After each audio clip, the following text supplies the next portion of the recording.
In this video, we'll take a look at how to simplify square roots of an even power, such as x to the 12th.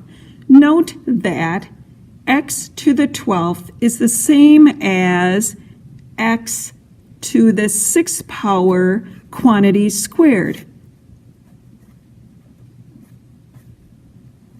Then, when we take the square root of something squared, it is that something, and we end up with x to the 6th.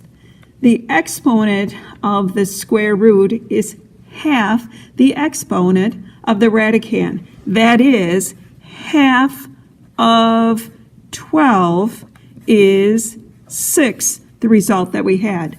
Let's simplify this first example here. Square root of a to the 8th, since a to the 8th can be also expressed as a to the power 4 quantity squared.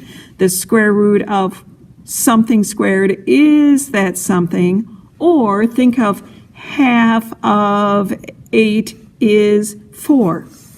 In the next one, we can replace the radicand. Here, x to the 30th is the same as x to the 15th quantity squared. Multiplying our exponents, we still have a x to the 30th power, and the square root of something squared is that something, which is x to the 15th.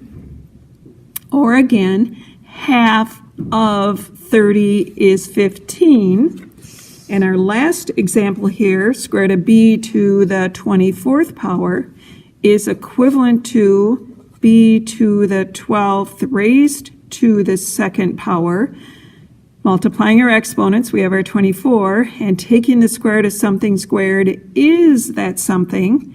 In this case, that will be b to the power of 12, or the shortcut when working with even powers, half of that exponent, in other words, 1/2 of 24 is 12.